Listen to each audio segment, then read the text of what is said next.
Good evening, everybody. My name is Ivy Hartman. I am the college and career counselor at Rockwood Summit High School in Fenton. I'm joined by a few of my colleagues here this evening. We've got Sarah Wengler and Jamie Steve Wackerly at Lafayette High School. You want to say hi, guys? Perfect. Hello. Perfect. Thanks, Jamie. Thank you for coming tonight. We realize that we have families from all four of the high schools represented at Rockwood School District, and we welcome all of you tonight. A few housekeeping things. Please do keep yourself muted throughout the meeting and go ahead and keep your camera off. We are recording this. It will be shared with the college and career counselors across the district, and they will figure out how to disseminate this to you should you need to know the information. And also, we will also get a PDF of this presentation as well. But feel free to take notes throughout the presentation and put your questions in the chat. That's all for me at this point. I am going to turn it over to our presenter, Laura Steinbeck, a longtime friend and a consummate professional with Sallie Mae. Laura? Thanks, Ivy, and thank you for inviting me. I always look forward to doing this with you and your students. So before we get started, I want to give you a little bit about my background, just so you understand where I'm coming from. So right out of college, my first job was an admissions rep. So I was one of those individuals going to college fairs, well, back when you could do it in person, and recruiting your son or daughter to go to the college I was working for. I did that for a few years, and then I moved into financial aid. I was a director of financial aid for 13 years. And then after that, I got into the student loan side for a while, and then I went back and I was over enrollment services for a university. So I was the individual who oversaw the reps trying to recruit your child, and also the person who reviewed their applications for enrollment. And then I've been with Sallie Mae for 20 years on this side of the industry. And for those of you who don't know who Sallie Mae is, most people know that we're probably well known for student loans, and that's how we started. But we have changed, we privatized, we're no longer a government entity, and our main focus is to power confidence in students as they begin their unique journeys. And one of the ways we do that is providing these free webinars and training opportunities and online resources, some of which I'll share with you this evening, that help you all make educated decisions. But probably my best experience that I've had in my 36-year career, I did start when I was 10, by the way, as I was a parent. So you would think with all that experience in admissions and financial aid, that parent thing of taking a kid through the college process and doing the financial aid would be a breeze. And it was a very much an eye-opener to me. Because I thought, I know what I'm doing, I know the process, but being on the other side is very intimidating and it's overwhelming.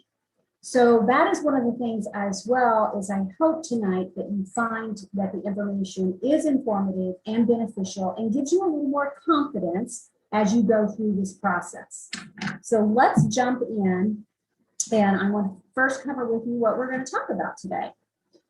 So what we're going to review is what is a financial aid offer, how they are determined by the financial aid offices at the various colleges, some steps to help you decipher and understand your financial aid offer, what are your options on how to pay the balance, because typically they don't cover all the costs that you will need.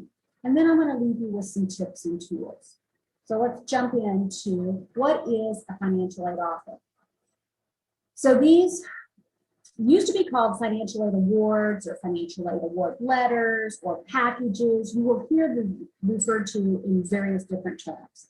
They all refer to the same thing. The difficult part is there's no standard format for these letters or offers that come from the different schools. So you're going to need to read each financial aid offer that you get very carefully. They also can be delivered to you in different formats: U.S. Postal Service, email. Sometimes your student may be assigned a university or college email account. They may send the award letter to that email account. Also via school portals. Some colleges will give the student access to an intranet, or like, I think like at Mizzou, it's called My Zoo. You would access the award letter there. So every school handles it differently. So you need to understand how the offer will be delivered. And one of the key things you need to remember too is that this is the student's financial aid. So it will be sent to the student, not the parents, not the family, to the student. Typically, some things to keep in mind, your aid offer will be divided between semesters or terms and indicate like fall, this is how much you're going to get, spring semester, and then the full academic year. It might or it might not list the total cost of attendance, which is, we're going to get into what all these things mean in more detail. You also need to know whether you need to take action, being that once you get your offer, do you need to accept it actively, or is it a passive process? And you need to know what you can decline. Maybe you don't want to work on campus and they've offered you a job, or maybe you want to not borrow as much in student loans. So these are all things that you need to take into consideration. Now, the first step in order to receive a financial aid offer is to complete the free application for federal student aid, also known as the Fafsa. This is used to determine the student's eligibility for any federal, state, and some institutional aid. Institutional aid meaning that it's coming from the college or the school that the student's attending. And this is probably the most important form you will fill out to determine your aid eligibility. So if you have not completed the FAFSA for this upcoming school year yet, you need to do so as soon as possible, as many schools have a priority deadline date.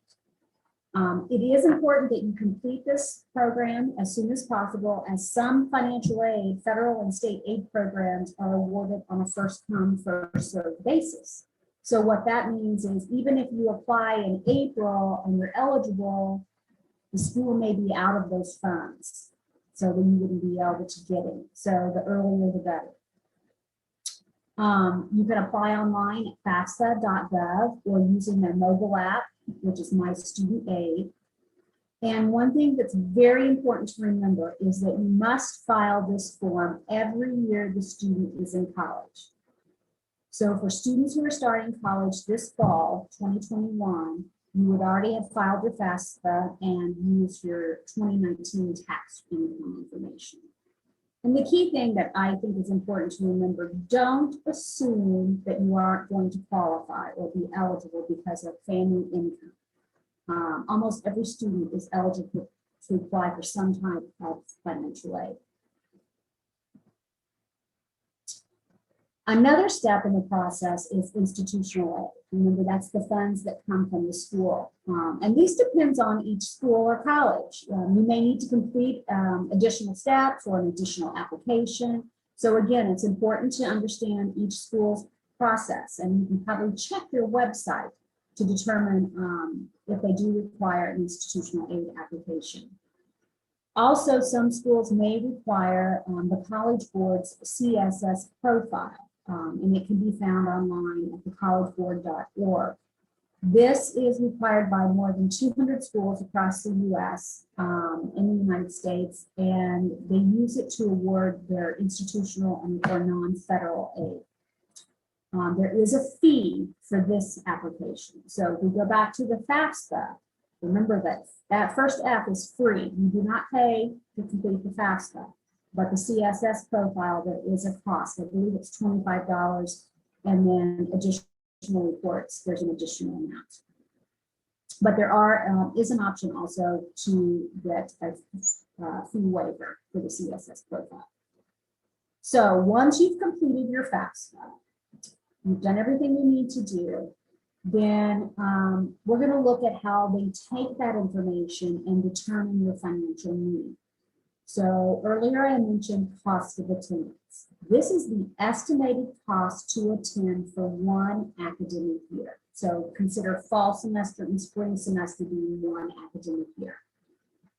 This would include tuition and fees, books and supplies, room and board charges, an estimated amount for transportation, personal expenses. So anything that would be billed to the student on their tuition bill, or even indirect costs. So think about it, they're not going to bill you for transportation and personal, but those are costs that students do incur while they're going to school. So it's a total picture, cost of attendance, to reflect the annual charges. Now, the expected family contribution, this is where the FAFSA comes into place. This is, you'll hear it known as the EFC, and it is a measure of the family's strength and is calculated, financial strength, and is calculated according to a formula established by the Department of Education. And schools will use this EFC to determine need-based federal student aid eligibility in order to present you with a financial aid offer. Now, one thing I wanted to point out here is this EFC is not the amount of money that the family will have to pay for college. And it is not the amount of money federal student aid will receive. So how these two work together is the school will take your cost of attendance and subtract from that your expected family contribution. And that is what they determine as your financial need, or how much you're eligible to receive in need-based federal and state aid. So now let's take a look and see how that calculation varies by school. So in this example, you're going to notice that the EFC is the same at all three schools. The variance is the cost of attendance. So when you look at these examples, you can see that school A, the family has a financial need of $40,000. But at school C, that same family has no need and would not qualify for federal or state aid. So again, expected family contribution is constant at all schools. Now let's take a look at a sample letter. And we're going to dive into these sections a little bit more in detail as we go through here. So again, as I said, the format of award letters or financial aid offers vary. There's no standard format. So this is just an example of what one should look like. And we're going to take each section and walk through them. What you're going to need to review on your financial aid offers is finding what your out-of-pocket cost to attend is going to be. So what you would do is you're going to add up your total college costs, so your tuition, your fees, your housing, board, transportation, books and personal, and subtract any free money, grants and scholarships. And then the remaining balance is going to be what it's going to cost you to go to school with. You also need to compare these letters from every school side by side. So let's look at the first section, cost of attendance. So as you see, we've got fall, spring, and then we've got the total here for the year. When we talk about costs, you've got tuition and fees, housing and meal. These are things that if you're going to live on campus, these are what is going to be direct costs. They're going to be billed to you on your tuition bill. Now, the books and supplies, some schools bill that in, but most schools, it's an added cost that you have to pay out of pocket. Personal transportation and miscellaneous, again, that varies by student, but they do give you a budget for that. So when you look at this $52,000 figure here, 5 of that is not billed. That's just something that they add in because it's costs you're going to incur. In this example, tuition and fees, housing and meal plan, $47,000 is what the bill would show. Now, if we look at then the next section, grants and scholarships. Grants and scholarships are free money that does not need to be paid back, and you will want to maximize the utilization of these resources as much as possible. And these free funds can come in from a variety of sources. It can be from the college or school that you're attending, the federal government, your state. Missouri has some state scholarship programs, or private sources. Grants are typically based on financial need, and scholarships are typically based on merit or based on other criteria such as a skill or a talent or ability or even an intended major. So it should break down, this is just a good example, what scholarships, how much per semester, and then for the total year they're going to award. Then another, what you're going to see next would be a net cost. So remember, we're taking the total cost, $52,000, minus the free money, $14,000. So right now the net cost is $38,000 when you subtract the 14 from the 52. So work might be an option. If this, when you're completing the free application for federal student aid, there is an option to indicate if the student would be willing to participate in a work program. And if so, and the school has funding and the student is eligible, they will include a federal work study program. And what these programs do is they provide part-time jobs for students with financial need, and it's granted to students as part of their financial aid offer. These jobs can be arranged through school, they could be on or off campus. Typically, they pay minimum wage. Limited hours. I mean, I did work study when I was in school, and I think I worked maybe 10 to 15 hours a week. It could be tied, the job could be tied to an academic major or an interest. And it typically the paycheck goes to the student. It's not applied to the tuition payment or tuition bill. So these programs vary. Some schools will assign positions. I think the majority of these days leave it up to the student to find a job on campus. So this is something that you need to find out what the process is for each school. If you are awarded an employment position, what are the next steps? Then you're going to see federal student loans. So when we think about loans, there are two types of federal student loans, one being subsidized, the other being unsubsidized. The difference is that subsidized is interest-free while the student is enrolled in school at least half time and 6 months after they graduate or cease to be enrolled at least half time. Unsubsidized is not interest-free. What that means is that interest does capitalize and accrue while the student is enrolled. I encourage students, if at all, to make payments on those, at least the interest payment on the unsub loan while in school to keep the debt down. Now, when you look at these types of loans, key thing to remember, the student is the borrower, and the college will determine the eligibility. You'll see here freshmen or first year students are eligible to borrow $5,500. That would be $3,500 in the subsidized loan and $2,000 in unsub, and then it goes on. Right now, this current academic year, the interest rate, which is always fixed, is at 2.75%, and there is an origination fee of 1.057%. Now that's for this current year. The rates and fees for the 21-22 academic year should be announced in early May. So that your school will notify you about those if you are eligible and what those rates and fees are going to be. So these are really good loans, and I encourage students to maximize these loans before pursuing any other loan options. Most of these federal loans, the standard repayment term is 10 years. Some can go up. They do have some repayment plans that can go up to 25 years. And also there's a variety of deferment and loan forgiveness options. So let's say the student finishes their undergraduate degree and then they decide to go on to graduate school. As long as they're enrolled at least half time, the loans would be deferred, which means no principal payment has to be made. And then we get into where we estimate the remaining balance. So remember, we had that net cost of $38,000, and then minus the work, and then minus the sub and unsub loan. Now the remaining balance is $30,000.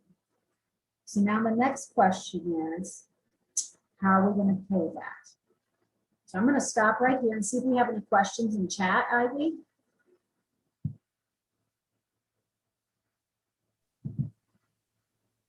Okay, so are there fees on subsidized loans?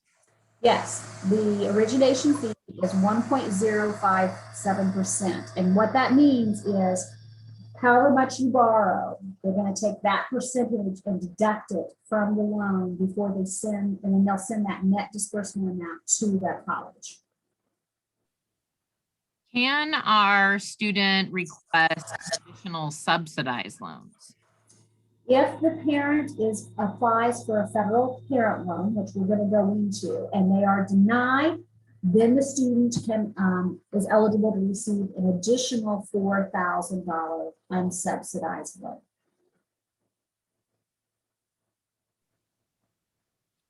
That is all I see right now. Feel free to put those questions in the chat. Chances are, if you're thinking about it, other parents are and students are as well. Sorry, That's right. one more, Laura, before we move on. Can federal loans, subsidized or unsubsidized, be paid back early? Oh, yes. All student loans, federal and private, have no prepayment penalty. And any interest that you pay on federal and private student loans is tax deductible. Perfect. Okay. So next section. So you've got your net remaining balance. How are you going to pay that? So at Sallie Mae, we encourage families to use a 1-2-3 approach. 1 being free money first. 2 being the federal student loans, because you saw those interest rates of 2.75% fixed for life. Very good loan program. And then 3 would be other resources. So let's talk about step one, free money. So while many scholarships are offered through the college or the school that the student's attending, there are many private scholarships available each year from outside resources. Thousands of them are offered by schools, employers, individuals, private companies, nonprofit organizations, communities, religious groups, professional or social organizations, and the list goes on.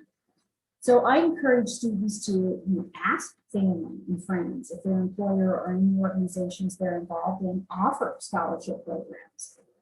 If the student's employed, they need to ask their employer if they offer a scholarship program. And also a great resource for local community-based scholarships is your college and career planning office. Most of these offices have and publish a list of scholarships available to graduates specifically from that high school and or residents in the community or state. You also need to ask the admissions and financial aid office at the various colleges that you're considering for a list of scholarships that you might qualify for, or even if they have additional endowed scholarships that you can apply for. The key thing here you need to remember is be aware of the deadline dates, because every scholarship has different deadline dates, especially those private organizations, and you don't want to miss out on those. Also, some samples of like national scholarship programs. I can tell you Dr. Pepper, Coca-Cola, Walmart, Burger King, Target. Those are all large national corporations that have scholarship programs. If you think about local civic groups and organizations, the ones that come to my mind are Optimus, Rotary, Kiwanis. And I live just outside of Columbia, Missouri, and I have found that many alumni club organizations for colleges in those communities will sponsor scholarship programs for students in their communities who go to that college. So there's lots of options available. My personal tip on this, so when my daughter was in high school, she was a senior year, I was a single parent at that time. And I told her, I said, I was getting the notices and I was seeing about the scholarship announcements. And I finally got to the point where I said, here's the deal. For every scholarship that you are eligible to apply for and you don't, that's how much you're going to pay out of pocket to go to college. So she started applying.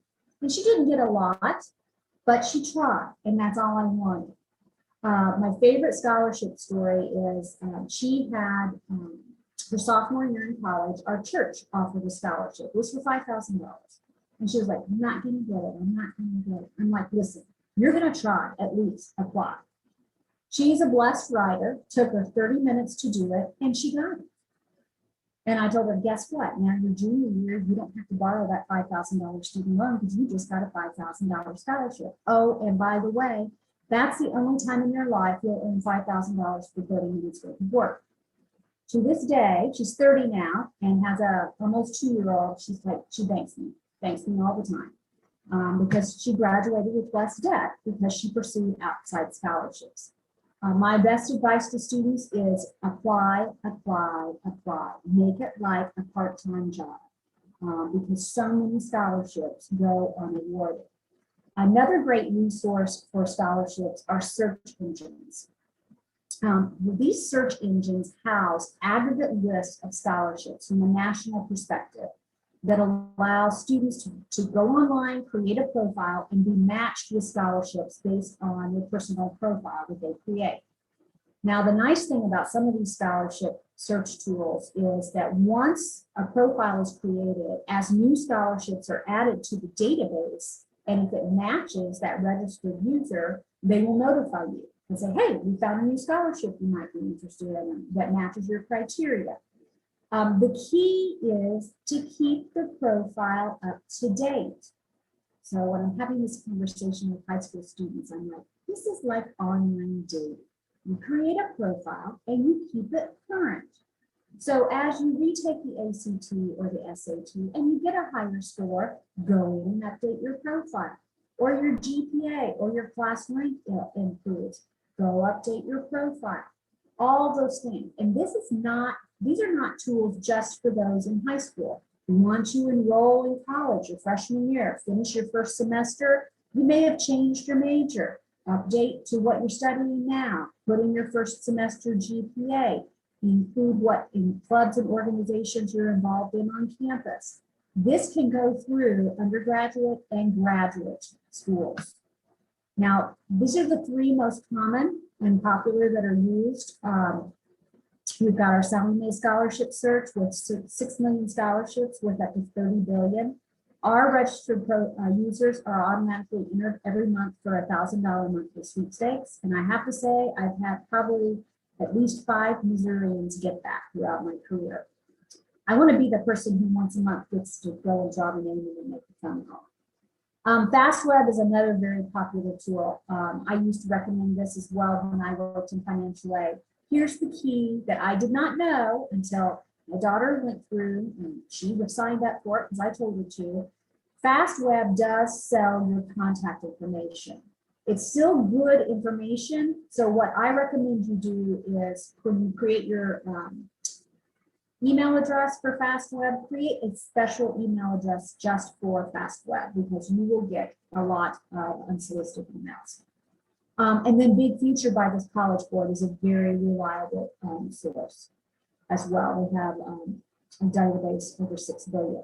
Now, earlier I made the comment about so many scholarships don't go awarded. Of our 30 billion in scholarships, well, it was 25 billion. We just recently upped that to 30 billion. When it was 25 billion, I can tell you 3 billion of that never got awarded. And it was simply because nobody was applying for it. So don't leave money on the table. And don't ever pay to get scholarships. They are free.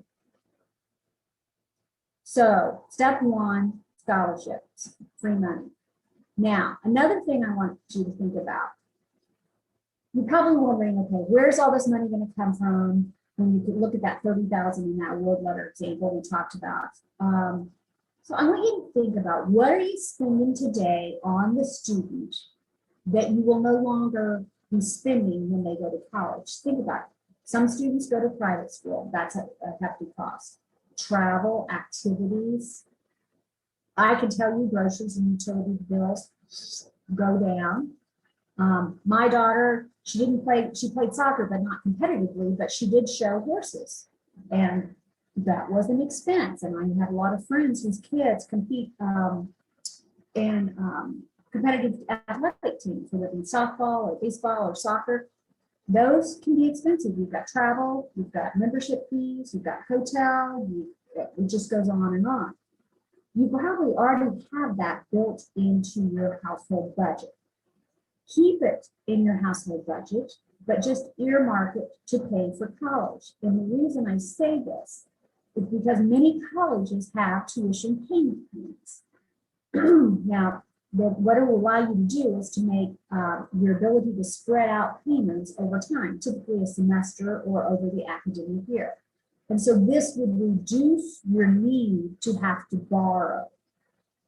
Some families still have to borrow in addition to this, but the more that you pay out of pocket means the less you're going to have to borrow overall. The key thing to remember about tuition payment plans is that they vary at every school. Some have fees, some could charge interest if the payment is late. So you need to check with each school once you know exactly how much you're going to have to pay, what their plan looks like, and what would work for you. I can tell you when my daughter went to college, I chose not to do the payment plan because the fee each semester was over $100. So again, you need to make an educated decision, but I still made payments to them. I just didn't go through their payment plan program. Another resource to be used specifically to pay for college are 529 college plans.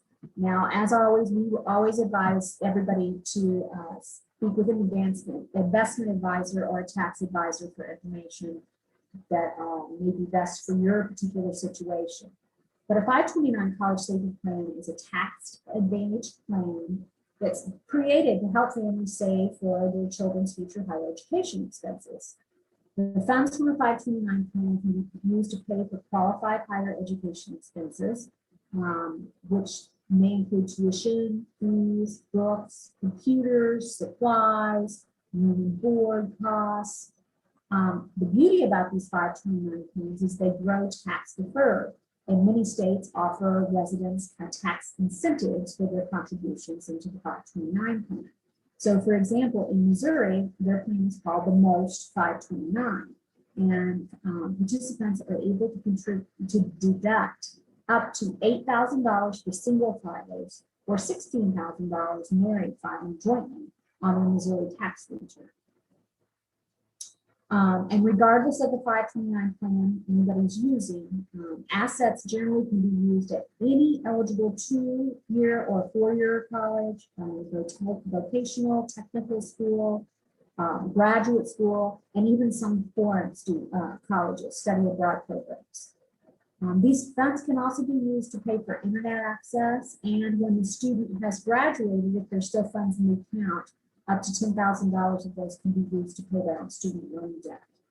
So you need to check out all the relevant information on, you can do that at 529.com, or from Missouri's plan, it's missourimost.org.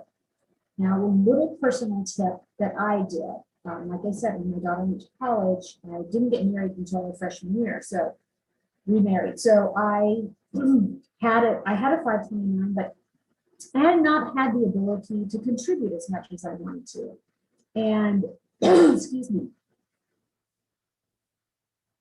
But I had an account that was to be used, for life. What if the hot water heater goes out? It was my emergency fund. But I didn't want it tied up in 529. But I wanted to get the tax advantage. So got her college her fall semester bill, saw what I needed to pay. I took the money from my investment account and I put it in the 529 account. I let it sit there for 7 days, and then I pushed the payment from my 529 account to that college. So that way I could get the tax deduction for my Missouri tax return. So just a little tip. And I was just on a webinar with 529 Missouri group a couple weeks ago, and they suggested the same thing. So when we get into the other options of how families are paying, these you're going to notice were not necessarily created to pay for college, but we have found in some of our research that we do that families are using these to help pay for college. Long-term investments, which can include money market funds, CDs, stocks and bonds, mutual funds, and so forth. The thing you have to ask yourself here is if you have any of these accounts, is it part of your retirement plan, or was it created specifically to pay for college? If it's part of your retirement plan, don't touch it. But if you have accounts that were set up specifically to pay for college, this is great. Some things you need to think about, though. Investments may be sold at a loss if you're, depending on the timing of selling, using them to pay for college. And you could lose future investment growth.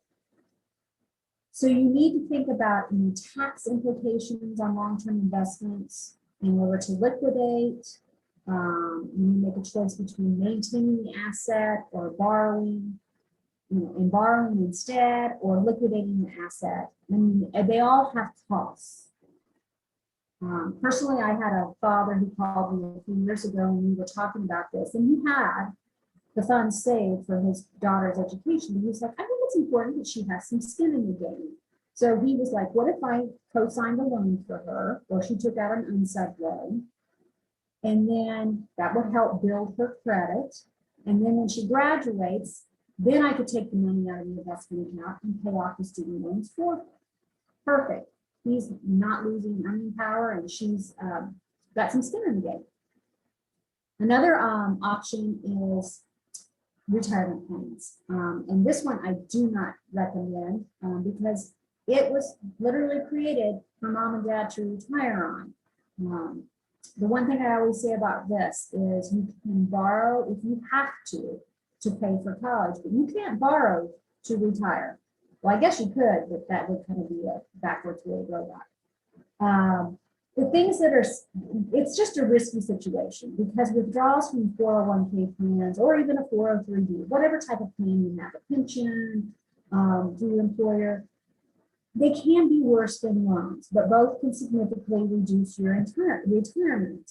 They are easy to access when funds are available to borrow or withdraw. It's pretty easy to get. The worst part about borrowing from a retirement plan is that in most cases, your repayments go exclusively to the repayment of the loan first until it is paid in full.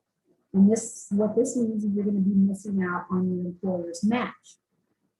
Also, if you make withdrawals from a 401k or a retirement account prior to reaching retirement age, it adds in additional tax penalties. So if you're younger than 59 and a half, withdrawing from money from your retirement is considered an early distribution, and the amount withdrawn is subject to 10% penalty and is subject to income tax as well.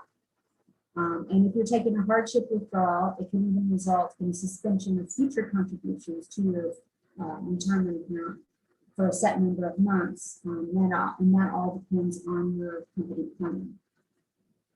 Also, you run the risk of running into double taxation. So if you take out a 401k loan and you end up repaying the pre-tax contributions with after-tax dollars, you will be taxed when you withdraw the funds, but you will also be taxed on the funds needed to repay them. So this would be the option of last resort. Another way that families are funding education is home equity loans. Home equity loan is closed-ended, often with a fixed rate, and a home equity line of credit is an open-ended account, but more like a revolving line of credit. So one thing I want to point out, in 2018, the taxes paid on a home equity loan or line of credit is no longer tax deductible. But as I said earlier, interest paid on student loans, federal and or private, is tax deductible. The issues concern me with home equity loans or line of credit is there's no guarantee that the value of the home is still what it was originally appraised for, and you may have to have it reappraised. Well, that's like getting another mortgage and closing costs. So the cost to obtain that loan to pay for college could be astronomical or high. Also, too, do you have enough equity in your home to pay for all 4 years of school? I mean, if you're looking at you need $20,000 a year for a 4-year degree, that's $80,000. If you only have $40,000 in equity, that'll cover year 1 and 2, but what are you going to do year 3 and 4? And also, if you lose that equity, that's kind of like a safety net for some families. What if you have an emergency? Like I said earlier, I saw something online. Hot water heaters are like $1,000 now. I have not had to experience that, but I just ran across that the other day and I was like, oh my gosh, that's a lot of money for lots of people. And you may have to use the equity in their home to help cover that. So those are things to think about. Laura. Yes, I could tell you had a question. What about thing or withdrawing from a 403B? It would be the same rules, same taxation rules. 403Bs are just plans that nonprofit organizations offer as retirement. I used to have a 403B when I worked in a private school. Anything else? So far?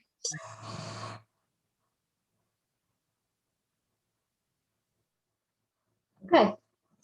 So let's get into the last group of what your options are to pay that gap. Higher ed loans. So this comparison chart is going to show you the education loan options that you can shop by to pay that balance. And these were specifically created to pay for higher education. You should always weigh your options based on what products work best for you. So let's go through these. The first one, I'm going to go through the federal direct loan, and then we'll go through the private loans. So let's talk about the federal direct plus, which stands for parent loan for undergraduate students. This allows the parents of an undergraduate student to borrow funds to cover the entire remaining. So remember, we had a net balance on that award letter stamp of $30,000. The funds come from the federal government. The parent is the borrower. And I want to stress that the parent is the borrower for the life of the loan. Many parents go, well, when you graduate, you're going to pay that back. Well, that's a gentleman's agreement, because the student did not sign that promissory note, the parent did. So even though they may be trying to collect, they're going to come to the parent, even though it's, if the student said they pay. It's the parent's responsibility until it's paid in full. You do have to complete a free application for federal student aid to get a parent loan. Currently, it's at 5.3% fixed interest rate for the life with a 4.228% origination fee. And just like the sub and unsub loans I mentioned earlier, in May of this year, the rates and fees for the 21-22 upcoming academic year should be announced. The borrower does not need a cosigner, but if the parent borrower is not approved on their own, they can add what they call an endorser, which is the same thing as a cosigner. And then on some products, there is a cosigner release, but there is not on a federal parent loan. Repayment on a federal plus loan will begin 60 days after disbursement, but there are options to defer those payments. But again, I want to advise that interest does capitalize and accrue on these loans even while the student is in school. And this, back to the question that was asked earlier, if the parent is denied the plus loan, the student is eligible for an additional $4,000 from the subsidized loan. Generally, the parent loans are paid over a 10-year period, but there are some extended repayment plans that can go to 25 or 30 years. And the student must be enrolled at least half time, typically 6 credit hours per semester. Now, the other source of financing options would be private student or private parent loans. So when we think about private student and parent loans, these are funded by financial institutions, banks, credit unions. When it comes to a private student loan, the student is the primary borrower, but typically your students who are just graduating from high school and going straight into college, they're going to need a cosigner because typically they don't have a credit file, they don't have a FICO score, so they're going to need a credit-worthy cosigner. Families are not required to fill out the FAFSA, but some colleges may require completion of the FAFSA to get a private student loan. They just want to make sure you're not going to leave any other additional funds on the table. Typically, these loans, both the private student parent loans, offer variable or fixed interest rates, so it's typically up to you. Most offer 0 fees; they do not charge a fee. We talked about the cosigner. Also, most lenders offer a cosigner release. There's probably maybe one or two lenders in the industry that do not offer this, and we're going to talk about what that is in a few minutes. Typically, repayment on these loans begins 6 months after graduation, and when the student ceases to be enrolled at least half time. It varies by lender, and they are based on credit. One thing I want to point out on most private loans, even though they're called a private parent loan, typically the parent does not have to be the borrower. Many lenders allow other individuals. Think about a situation where maybe parents are in the picture and it's an older sibling, an uncle, or grandparents who are helping the student get through school. That would allow, those people are not eligible to take out a federal direct plus loan. So, but they could, if they want to give the gift of education and they have to borrow to do so, would be able to do a private parent loan.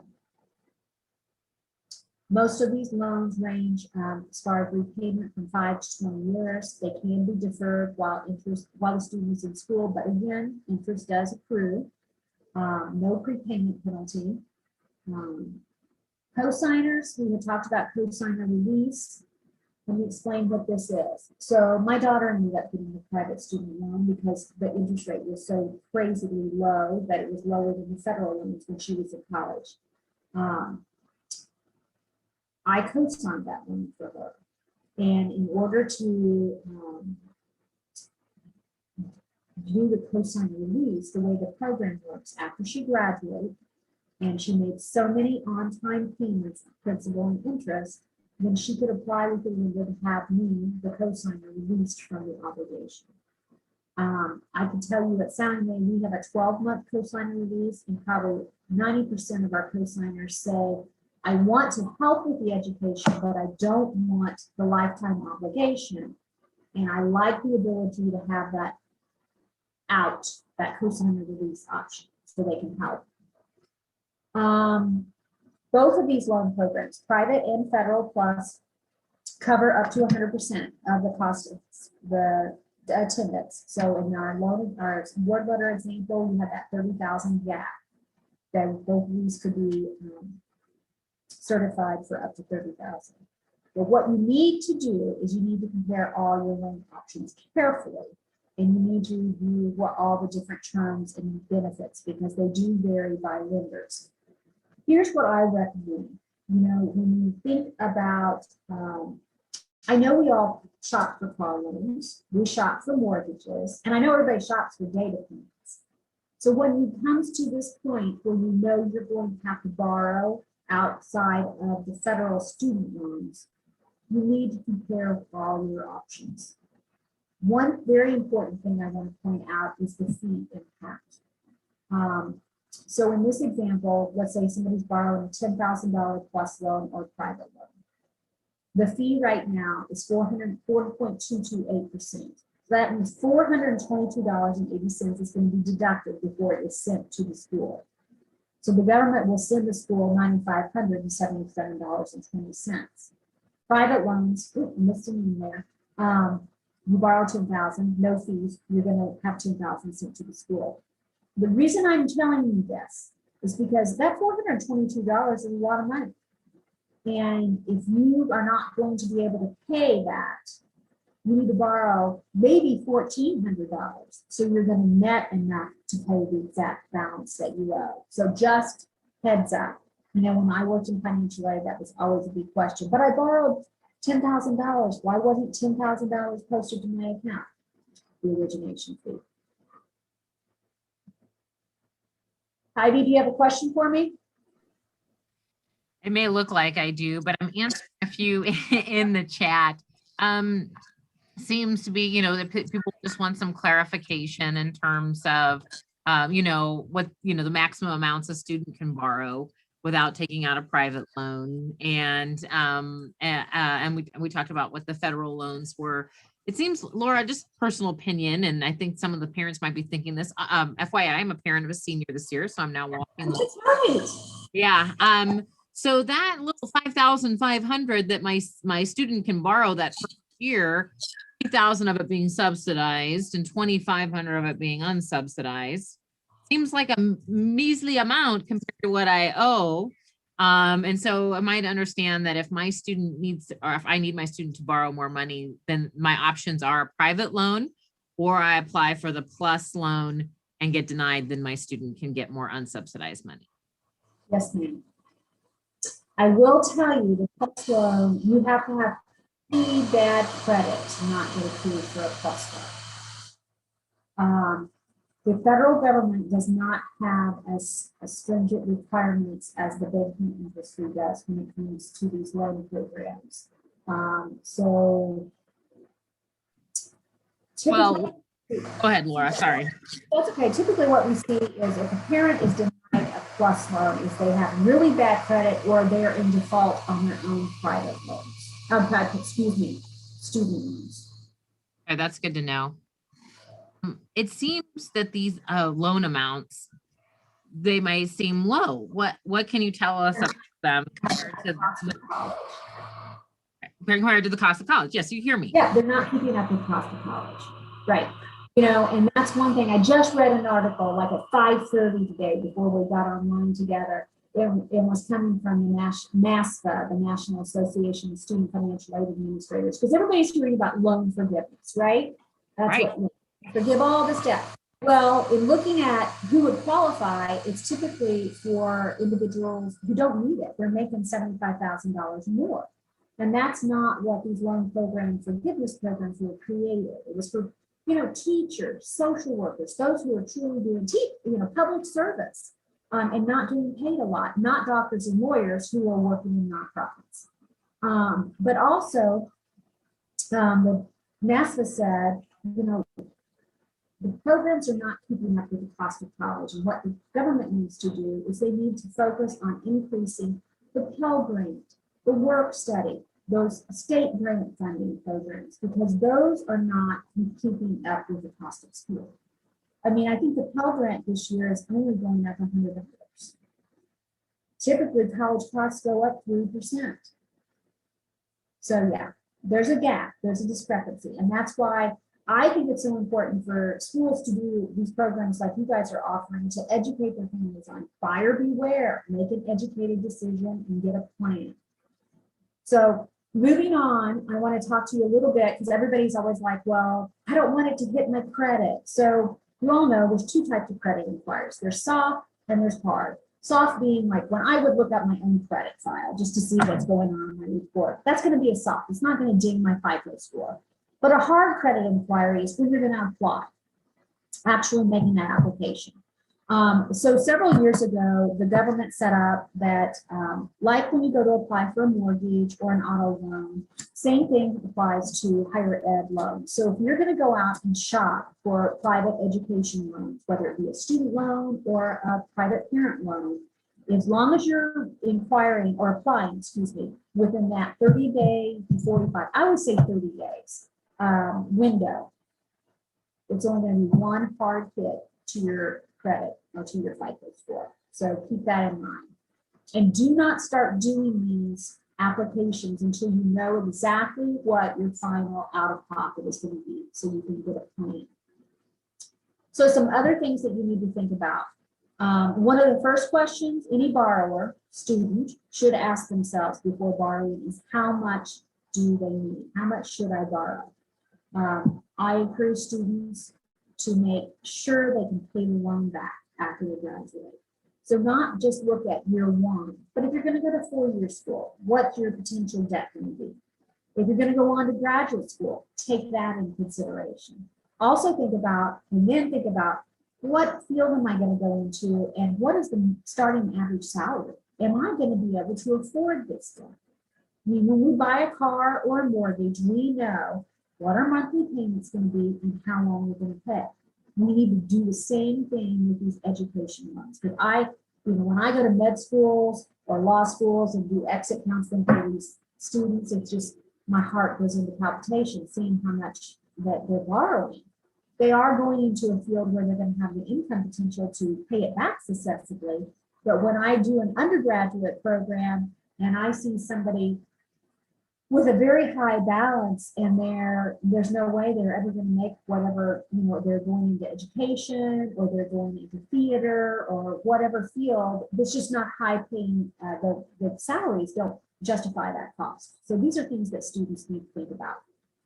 Also, decide if you have propensity to go with a fixed rate or a variable rate. We found that fixed interest rates set for life, families like that stability. Right now, we're in a low interest rate market, so variable rates are very low. I was just talking to one of my college clients earlier this week, and she said that she saw a loan come through. It had a 2% interest rate for a private loan, and it was a variable. So you have the choice to whatever works best for you.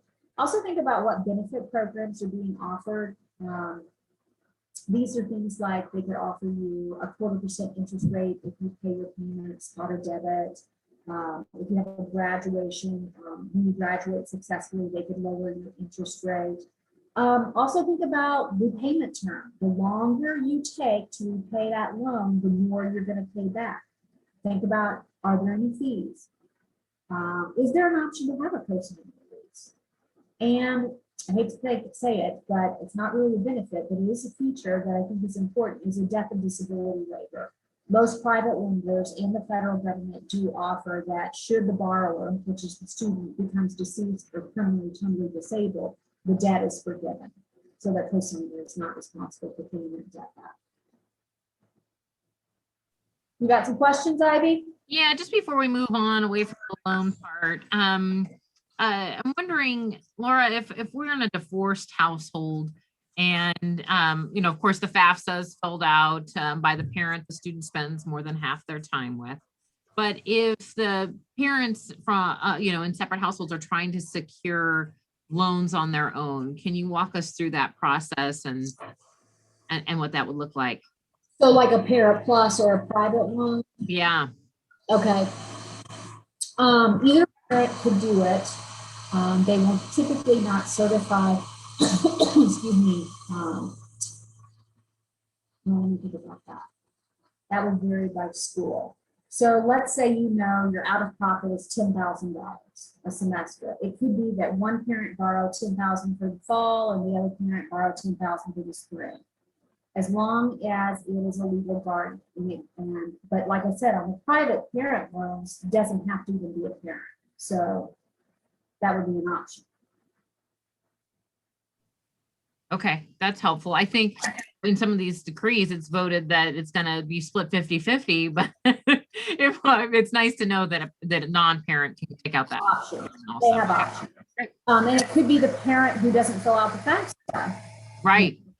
That borrows it. Yeah. So work with the financial aid office. Okay, so let's talk about some helpful tips. I know we're at our hour here, but we only got a few more slides to cover. So again, I think it's very important for you to compare financial aid offers from every college, because what I have noticed over my years is that many times you're going to see a zero balance in that remaining cost. And it's because the school will package or include a private or a plus loan. So, and again, they're in different orders, they're in different formats. So I'm directing you to this website, payingforcollegeresource.com. Under the financial aid offers tab, you will see this PDF. It is pre-fillable, where you can literally go in and list up to 4 schools and compare apples to apples. And that way you will be making an educated decision. Every school names things differently. You need to make sure you understand that you're comparing the same award types, or you can even create your own spreadsheet. It's just very important that you ensure you have a complete understanding of each aid type, whether it be a grant or a scholarship or loans for each school. Also, make sure you understand whether you have to accept or decline any of the aid elements that are in your offer. And if you do want to decline, can you do it online, or do you have to fill out a form? Because you don't have to accept everything. Also, when it comes to scholarships, be specifically make sure you understand the renewal criteria. I know when I worked on college campus, I had several students who would say, I'm not going to take that scholarship. I said, are you sure? It's the higher of the one you're getting. Yeah, but I don't feel like I can maintain that 3.5 GPA. Or what if I change my major? I'm going to lose it anyway if I change my major. So make sure you understand if it is renewable, what you have to do. Grade point average, major, etc. They can all have different renewal requirements. Understand that this financial aid is 1 year. So at the fall of every year, you're going to fill out that Fafsa again as long as the student is enrolled. Make a plan. This is a family's decision and all should be engaged. And again, I mentioned this earlier, this is the student's financial aid. So when the financial aid office needs something to complete the process so they can make a financial aid offer, they're going to contact the student, not mom and dad. So the students, make sure that you know what has been completed, what has not been completed, because this is your financial aid. And lastly, don't think you have to do one or the other. There's lots of options. You can do a combination of these: free money, funding from a 529. It's never too late to start a 529. Funding from your income. Remember, they've got the tuition payment plans. Use those funds that you've had for other expenses to pay for school. And then as a last resort, look for gap options, whether it be a parent loan, private or federal, or a private student loan. Always go with the federal subsidized and unsubsidized first. Questions? I'm waiting for some to come in, Laura, but I would like to share some of my insights as nearly 20 years on this side of the desk and then some years on the college side. Things that we talk about with students and parents in terms of helping cut down the cost, not just financing that gap that you've got, are consider in your student's second, third, or fourth year to become a resident advisor, where their housing and maybe their meals and maybe they might get a small stipend that could be paid for. And then you're just focusing on the tuition and fees and books. Exactly. Good. Thank you for backing me up on that one. And the other thing that sometimes families start to explore are military options. There are some interesting parts of military options that students can take advantage of if that's a right fit for a student. So talk to your college and career counselor at the school, and we might have some things up our sleeves that we can direct you to. Now, there's a lot of caveats with the military option, but Laura pointed out a lot of great things in terms of loans, scholarships, but we're talking about just kind of cutting those costs. All right, let's see. Is tuition negotiable? Oh, I wish. Okay, let me see how I can explain this. So when you think about college scholarships, people always used to go, well, just take that, take it from that fund and put it in that fund. But the one thing you understand, colleges really don't have that money. What they're just doing is they're discounting it. They're just giving you a discount. It's not a pot of money to put on your account. They're just going to already discount your tuition.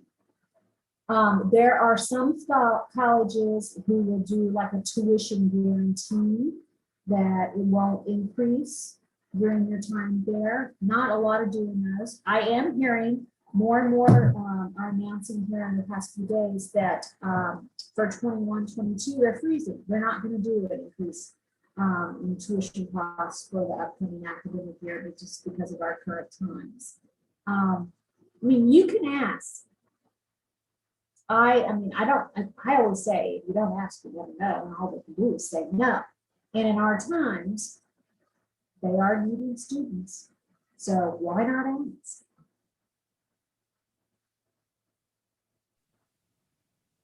One thing I do want to point out too, if you are looking for more information, if you want to, you can go to this website, register for either our college planning calculator or a scholarship search. IB knows we're doing webinars almost every other week on a national basis that you are more than welcome to join. You can get notified about those. If you register and you can't attend, that's okay. We'll send you the recording so that you can listen to it at your convenience. And anytime you don't want to hear it from us, you can opt out. But just wanted to give you this information as an ongoing resource for tools. I will have to tell you, on this website, there is a college loan calculator, and I made my daughter use it because, you know, at that point, I knew nothing, even though I'd been doing this forever, but I was her parent and knew nothing. And she didn't think we could afford the private school. I knew the private school was giving her more in scholarships, so we could afford the private school compared to the public. And so I made her sit down one day. I went downstairs to my office, and all of a sudden I hear this, oh, Mom, it is going to be less to go to the private school. And I'm like, And then she got to the point in this calculator, it actually shows anticipated loan debt for all 4 years and the income that it's going to take to successfully pay that debt back. That was a big eye opener for her as well, because she was like, oh my gosh, my payments are only going to be like $300 a month.